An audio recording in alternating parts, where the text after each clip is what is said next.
Okay, wonderful. It looks like here we are, and we've got some folks trickling in here to the Zoom room, and we are live on Facebook. So hello, good afternoon. Welcome to our Thursday Bill Bites. I'm Destiny with Maine Women's Lobby, and I am thrilled to be joined today by Gia Drew from Equality Maine and Quinn Gormley from Maine Transnet. I will let them introduce themselves in just a moment, but for folks who are joining us, please feel free to chat in your questions into the chat box if you're in the Zoom room. You can also chat in on Facebook live stream, and we'll make sure that those questions come on over here. And if you're in the Zoom room and you want to have your image or your voice on the live stream, you're also welcome to ask a question directly if it works for you. So Gia, do you want to go ahead and introduce yourself? Sure, thanks, Desti. Hi, everyone. Thanks for joining us today. I'm Gia Drew. I am the program director at Equality Maine, Maine's longest serving LGBTQ advocacy group. And my pronouns are she, her, and hers. I'm happy to be here. Thanks. And Quinn?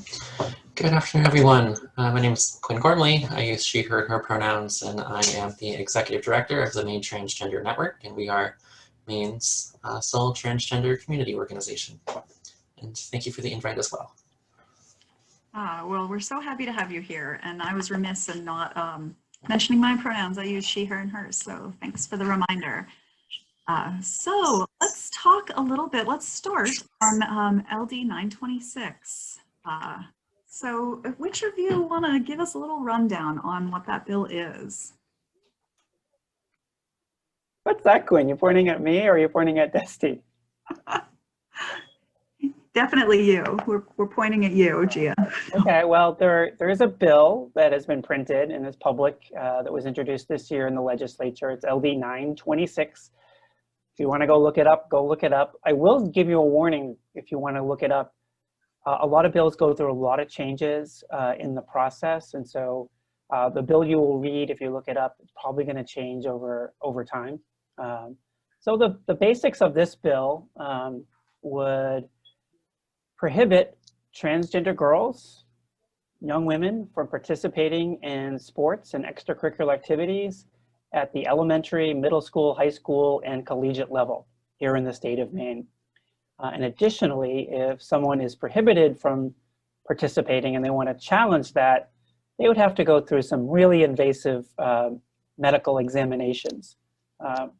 So that's kind of the basics of the bill. Do you want me to go into any more detail on that? That's basically what I know about the bill. Sure, and I see that, Elena, thanks for dropping that bill title into the chat, and I think the link is on the way. Quinn, did you have other things to add about that bill? I think I would just add some recognition that this is one of a couple anti-trans bills that we're expecting this legislative season. I think we're expecting another bill that might be dealing with the same issue, and that you know, these bills don't exist in a vacuum. They're part of a national effort, really an unprecedentedly large national effort to target transgender women and girls through state legislative action.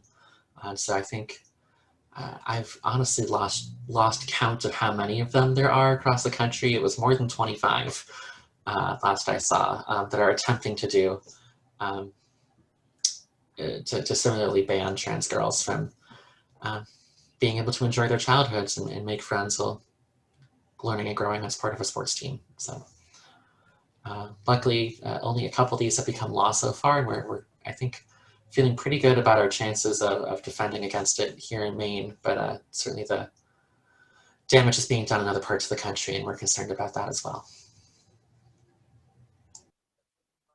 Yeah, so from the perspective of like the actual legislation, so, you know, we'll talk a little about like the legislation and the process here of how, you know, that bill will move forward on its path toward becoming a law, or hopefully not. And then there's also just the impact that happens regardless. But in terms of the process, how do you see this moving forward? So it hasn't been scheduled yet for a hearing. but it has been assigned to a committee. What do you see as the next steps for this bill? That's a really good question. For those who are really familiar with the legislature, and every state is different, including Maine, and with COVID, things are a little different too as we engage with a bill and its supporters and detractors and how things move forward. Since Quinn mentioned it, there are probably at least 2 other anti-trans bills. One is definitely related to, I think, Title IX, and I believe there's going to be a trans bill that would allow shelters to allow them to turn away transgender women from seeking shelter. So we know there are at least 3 anti-trans bills coming up this legislative session. We would hope that they would all be heard in the same committee, which would be the Judiciary Committee. We'd like to have them all heard on the same day. And so what we're hoping to do in concert with groups like Maine Transnet and Maine Women's Lobby, ACLU Maine, and GLAAD is to make sure our communities are well informed about what these bills are about, how folks can take action and contact their representatives and senators and voice their opposition to these bills. So when the time comes, we can swiftly defeat these bills and do less harm in the process. We already know that people across the state are hearing about these bills, not just locally, but the national conversation. And unfortunately, people in the transgender community are bearing the brunt of those conversations, which often turn to really ugly stereotypes of what it means to be transgender. And I think our goal is to make sure that we defeat these bills quickly with as less harm as possible to the transgender community. Yeah, agreed. I think it's worth noting the Judiciary Chair attended an event earlier this week regarding these bills, and the House Judiciary Chair, Representative Harnett, and what was emphatic about in his guarantee that when the committee hears this bill, that a priority for him will be ensuring that legislators and people offering testimony are doing so in a way that is respectful as much as he can control to the trans community, and that sort of avoiding the sensationalism that I think tends to pop up around this issue that gets it so much attention. And just from the perspective of like how legislative hearings get scheduled, I would offer for folks who are listening, and do feel free if you have questions about this to chat in, but it's pretty normal for a committee to bundle bills that are on similar topics so that you can get all the people into the same room, into the same space and talking on a theme. Committees often have so many different issues that they're working through that it's really helpful for them to be putting things into the same space so that they can make connections between different bills that might be on a related topic. But strategically, it's also helpful when you have bills like this, or collections of bills like this, anti-trans bills, or say anti-choice bills. It can be helpful to bundle them in part just to like minimize the amount of strife and coverage and conversation you get on an issue, so that we're not having to have op-eds, with anti-trans messaging in March and April and May, for instance.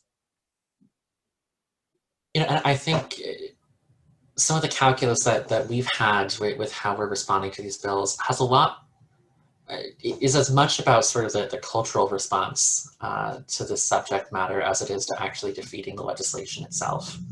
That we've heard some interesting feedback from national partners like the Trevor Line and the Trans Lifeline, which are both LGBTQ-specific crisis resources, that they've seen substantial upticks in 2020 in states that considered similar legislation in terms of the calls that they were receiving from those states. And I know from some experiences with our own youth program here at Maine Transnet that these do some real psychological damage. And as much as I wish that we could ensure that the next generation of LGBTQ young people don't have to know what it feels like to have your rights debated by your elected officials and your existence debated by your elected officials. I think, unfortunately, we're not going to win that right now. But we can do everything we can to limit how long that debate goes on, to limit the risk and damage that it really is doing to another generation.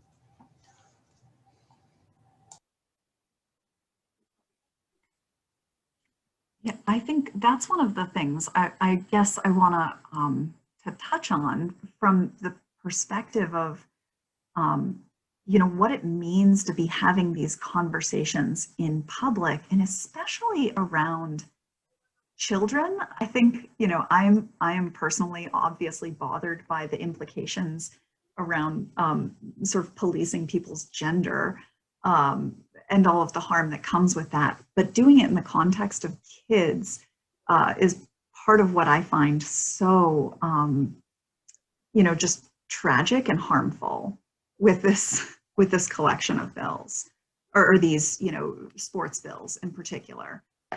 I noticed, you know, one of the comments around thinking of these bills being introduced as a means of bullying. And so is there more that we can do to prevent that? I don't know if you have thoughts on that. Like, how do we stop having this conversation session after session? Well, I know Quinn's going to jump in, but I just want to say, you know, we really have moved slowly in terms of people stepping up, understanding what it means to be LGBTQ, including what it means to be trans here in Maine.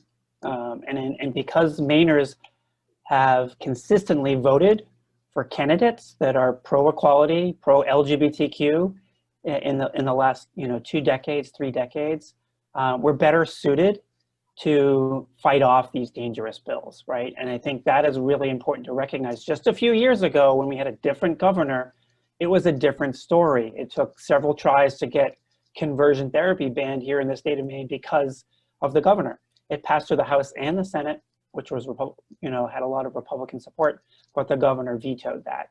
But when you have a majority in the House and the Senate and a pro-LGBT governor, you know, I think voting does matter on all sorts of issues, including LGBTQ issues. So that's one part of it. I know Quinn wanted to add something else probably.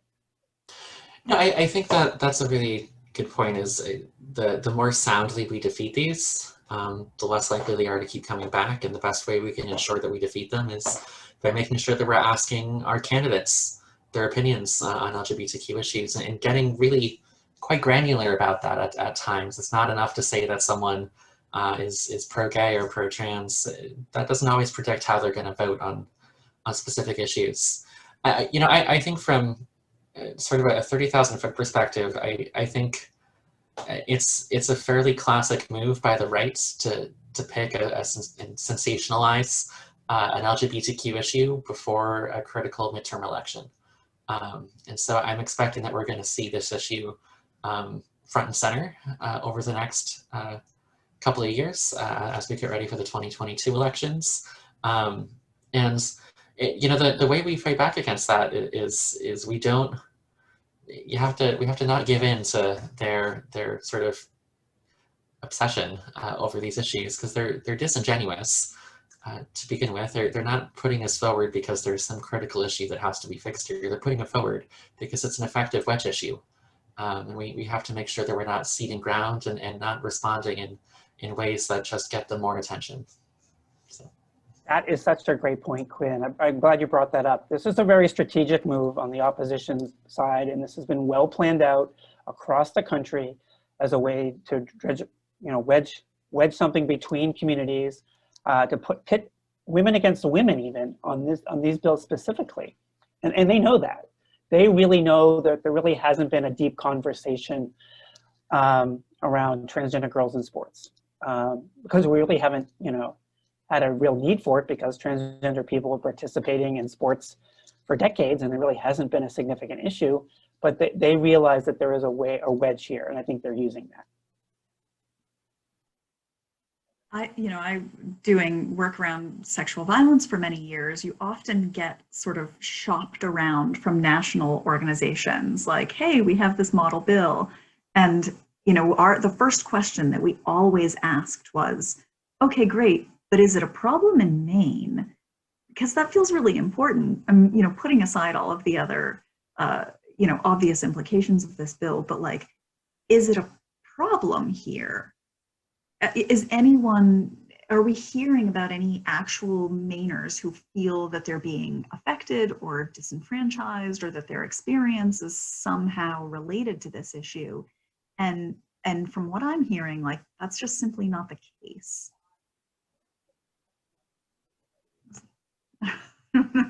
Seeing nods, but Quinn, like, do you want to take that, Quinn?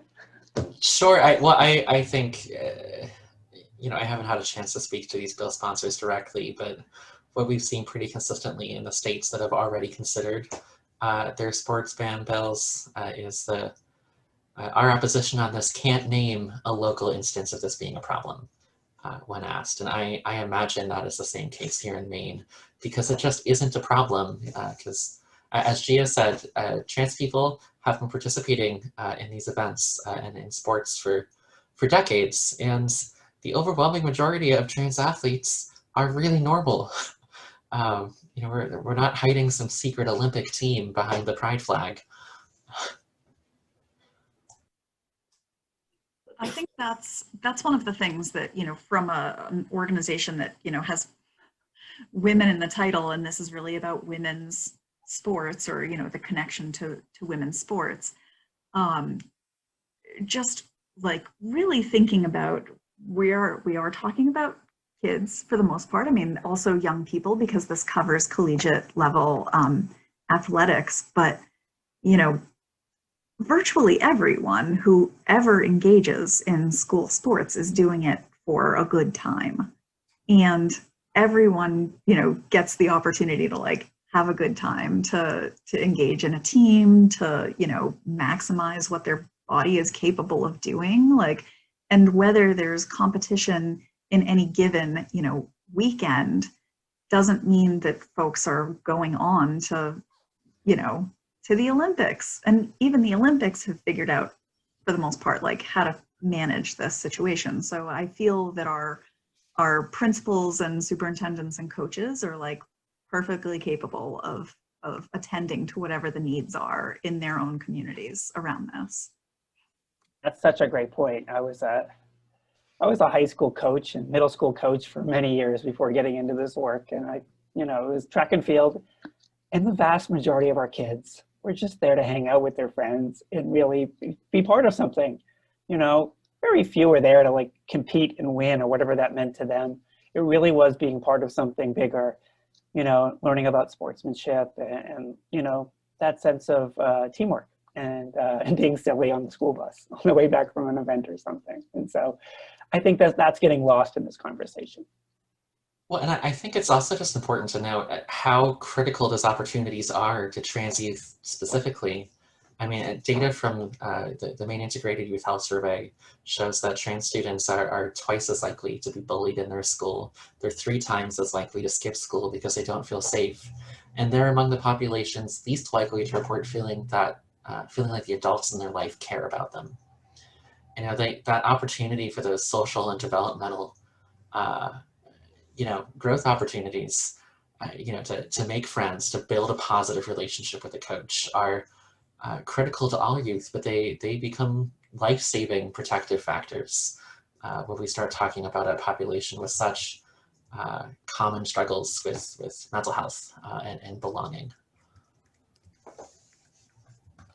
That's another one of the reasons these bills or pushing back against these feel important to me, and from the perspective of women's issues. I think the number of women or girls who may be impacted by, you know, competitive advantage, which is a phrase that folks hear about sometimes when we talk about trans athletes, but that number is vanishingly small compared to what we know for a fact all of our, you know, trans youth in our communities are facing every day.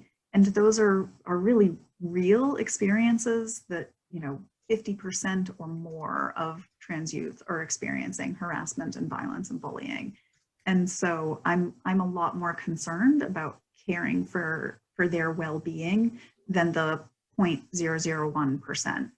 of you know, folks who may be affected by competitive advantage, which is not even sort of scientifically, you know, a concern. Yeah, I think that's a good point. I think some of these sponsors of these bills purport this is a, you know, a pro-women bill, pro-feminist bill, and that is rich, to say the very least. If they really were in favor of women's rights and girls, they would be behind all sorts of other initiatives to fund girls' sports equally, making sure girls and women are in leadership positions as coaches and athletic directors. So we know that this is just a ruse. I see a question in the chat. I apologize for folks chatting in because I've been like, I want to get in my rage, my own personal rage comments. So back to the argument about the it's not a problem here, and that argument was used to oppose the ban on conversion therapy. And so do we, you know, does that mean that we can't use the it's not a problem here, you know, on this bill? So I think a key difference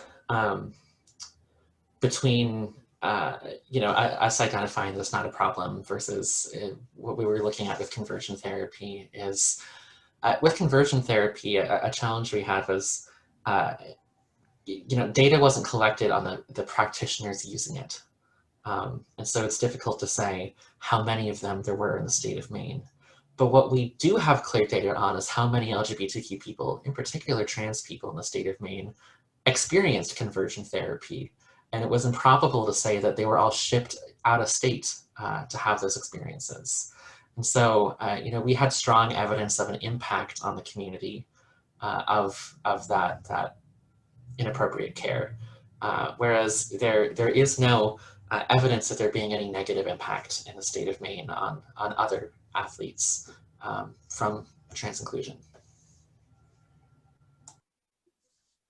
So what do you want folks to, yeah, that's a great rebuttal. What do you want folks to know or do, you know, from the community of people who really care about these issues? Like what's next for citizen advocates? Well, there are many things folks can do. I think one is get more educated. I think for some folks who are newer to these issues, and that's not uncommon, maybe if you don't have a trans person in your life, and that can happen still to this day, where that's less and less, which is really good, but it's still, maybe some folks don't have a trans person in their life, so getting to know what it means to be trans is a great step forward in understanding what it means to be trans. And it means hearing directly from transgender people, reading their books, seeing their stories, hearing them speak, I think is really important for sure. I know at our end at Equality Maine, we're going to be doing some messaging and education coming up in the coming weeks. We're also going to be hosting a film that highlights 3 or 4 transgender high school athletes called Changing the Game, and we're going to have a panel discussion after that for folks to get more informed on that.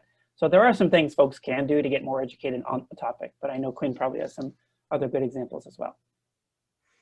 Yeah, I would like to put a small commercial in for if you do have trans people in your life, particularly trans young people, making sure that they know that there are places they can go to get support. I see our website just got put in the chat there. If you go to mainetrans.net, we have a whole page of resources for youth that I'd encourage you to share with the trans young people in your life.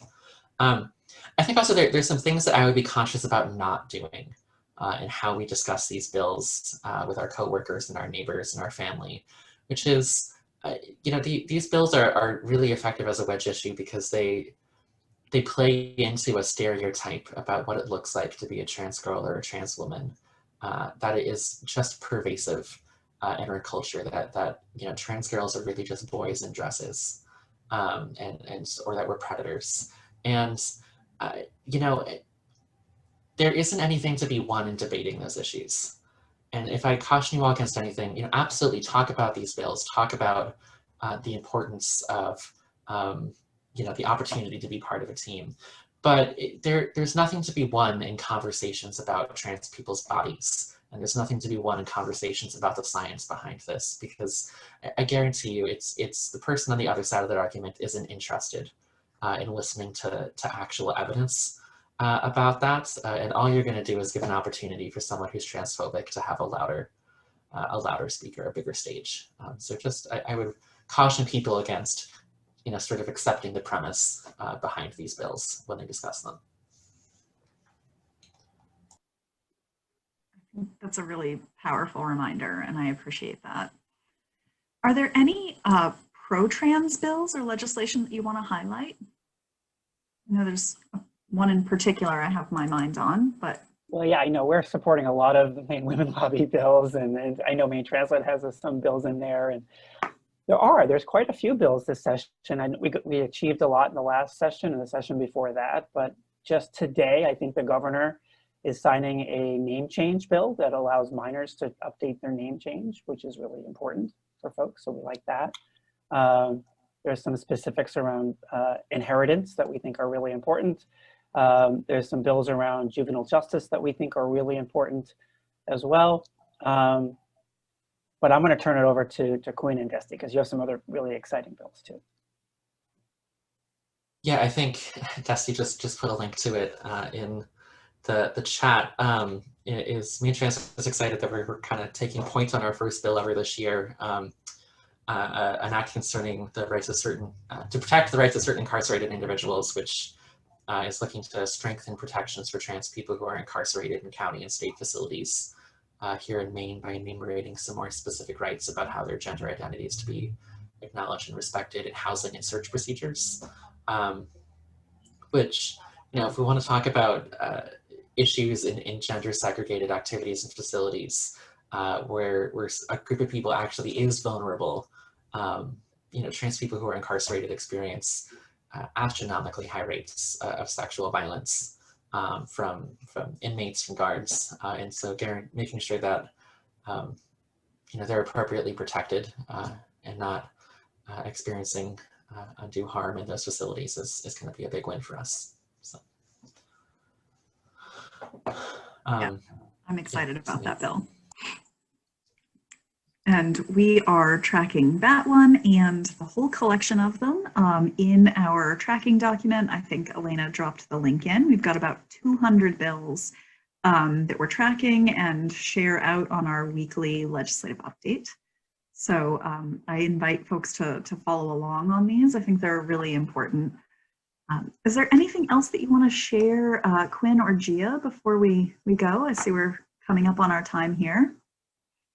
Well, I think someone had a question about when the film is going to be shown. We just had a conversation with Railroad Cinema this morning, actually, to partner with them, which is a great organization, Maine Film Center, to show that film. And so we're trying to nail down the date, probably early May for that. So be on the lookout for advertisements for the film screening. Absolutely. Great. All right. Any last comments from you, Quinn? All right. Well, I want to thank you both for being here. I know that, because of the choices of other folks, because of sponsors, you're then put in a position of having to spend a lot of time on the phone, talking to reporters, doing education, doing outreach, tending to the health and wellness of folks in your communities. And I just really thank and honor you for doing that and for being here with us today. I look forward to continuing to work with you on these bills, and also for folks on the live stream or in the chat, thanks all for being here. And I'm looking forward to seeing you next week. We have Jess Maurer and Representative Fay talking about the direct care workforce. So thank you all. Thanks to everybody. Have a great afternoon. Thank you.